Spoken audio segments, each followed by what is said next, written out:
In the South China Sea lies a mysterious place where no one who has ever gone has returned. In fact, even massive cruise ships have vanished there. This adventurous and amazing story begins by showing that same part of the South China Sea, where a small boat is seen with several people on board. On that ship, a woman named Lala is working and fixing some technical issues. Lala keeps shouting at John because it was John's job to help her, but he is just sitting comfortably in the control room, enjoying himself. John argues that his job is the most difficult and he only helps people when he feels like it. John quickly calls over a technician named Joe, who could help with these issues. Joe coordinates with Lala and together they fix everything she was working on. Poor Lala gets completely drenched in the rain. Suddenly, while John is sitting in the control room, he notices some glitches on his screen, like a dangerous wave or disturbance. But it was only for a short time, so John ignores it. Little did they know, these signs were warnings of something much more dangerous ahead, something that would cost many lives. Then we are introduced to the owner of the small ship, a man named Hanover. Hanover is on a secret mission. He had hired several people to assist in running the ship. However, none of them knew Hanover's true plan, why he was heading toward a specific point in the South China Sea. While Joe is exploring the boat, he suddenly finds a briefcase. Upon opening it, they discover a missile inside. This missile was highly dangerous. Joe informs the others and everyone starts suspecting Hanover. Why was he carrying such a weapon on their ship?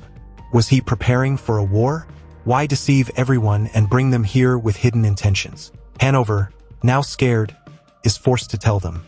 He arrives with another partner named Milligan and activates the missile to demonstrate it. He explains that the missile was kept for safety, against a threat that lies deep within the ocean. Now the scene shifts slightly, showing a large cruise ship not far from that location. On board are many wealthy businessmen and elites, enjoying a grand party hosted by Simon, the ship's owner. Simon wanted to give his business partners an extravagant celebration and never missed a chance to show off his wealth and success. He was inviting everyone, saying, "Enjoy as much as you want on my ship. We are all rich here." On this cruise ship, we're introduced to a woman named Trillian. She is seen walking around slowly, observing everything around her. Suddenly, she sneaks into the captain's pocket and takes out all the keys and access cards, those meant for the control room. This clearly shows that Trillian is highly skilled in sleight of hand.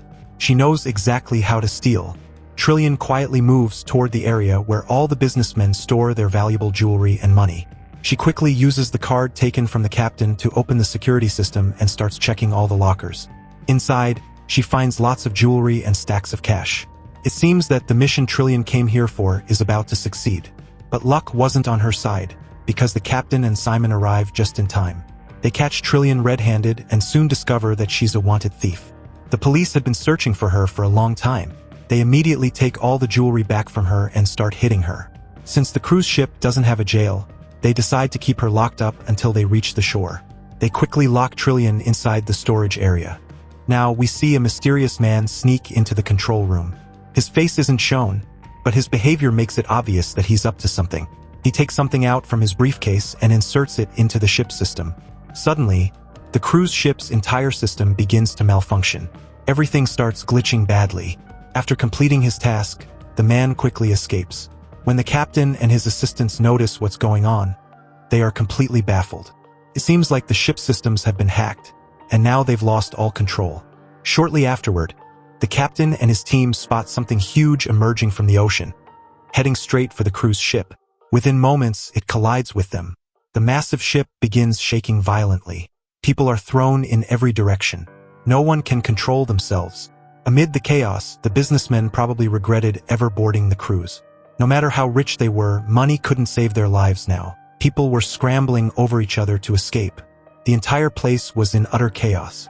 No one understood what was happening. How could a cruise ship suddenly go into such turmoil? One woman, terrified, runs into the restroom. The excessive shaking was making her sick. But little did she know, something was about to attack her in there. The chaos intensifies, and suddenly she is attacked. The assault is so swift and brutal that the woman doesn't survive. She is killed on the spot. Whoever launched that attack was definitely hiding deep within the ocean, and from the aftermath it was clear how dangerous it truly was. Now we cut back to the small boat. Suddenly, Layla spotted the cruise ship floating nearby, completely still. As soon as she informed John, Hanover walked into the control room with the rest of his men. And that's when the crew learned the true mission. That rocket wasn't meant for anything else, it was meant to kill the people on the cruise ship. Hanover knew that many wealthy businessmen would be on board, carrying expensive jewelry and money. His plan was to kill them and rob everything. Poor John had no choice but to follow Hanover's command as they steered toward the cruise ship. Since the ship was stationary, entering wasn't difficult. Layla stayed behind on the small boat with one of her teammates, while the others, armed with guns, boarded the cruise ship. Their goal was to gather anything valuable as quickly as possible. But as John and his companions looked around, they were shocked. The entire place was destroyed, and more disturbingly, none of the passengers were anywhere to be seen. Where had they gone? There weren't even any dead bodies around. All the lifeboats were still there. Nothing made sense. The only clue was bloodstains all over the floors, and even in the elevator shafts. Some of the crew started wondering if there was a ghost or some supernatural force involved. Continued exploring the cruise ship. John and Joey started gathering materials to repair their smaller boat. But John was growing increasingly confused. This cruise ship was built to withstand the harshest of waves and the most dangerous conditions. How could it be destroyed so completely? There had to be something terrifying behind all this. Meanwhile, we see Trillian, who was emerging from the area she had been locked in, and all the other crew members spotted her. Hanover and the others grabbed her, demanding answers. What exactly had happened here? Where had everyone disappeared? Trillian didn't know anything. She had been locked in the storage room the entire time. They took a card from her and used it to open a sealed chamber. But suddenly, they discovered one of the black crew members had a mark, an X, on his head. He was dead. Then, bullets were fired at the others. Inside the chamber, it wasn't empty. It held Simon and a few other survivors. They had been hiding here to avoid the creature that was still out there. Hanover and the rest tried to convince them that they weren't enemies. For the moment, everyone calmed down, but Simon kept repeating, "That creature is everywhere. We must avoid it at all costs." For someone hearing this for the first time, it would sound unbelievable. The same went for Hanover and his team. Meanwhile, Trillian saw an opportunity and tried to escape through an elevator. But John arrived in front of her, and shortly after, everyone else reached the spot so they could descend together. Hanover, Simon, and the rest had joined them in the elevator. Everyone was just trying to survive the creature. As they descended in the elevator, they realized the elevator wires had broken. The entire cabin was falling rapidly toward the bottom. They all crashed down violently onto the ground floor. Somehow, they managed to open the doors and step out. What they saw shook them to the core. The entire chamber was filled with blood.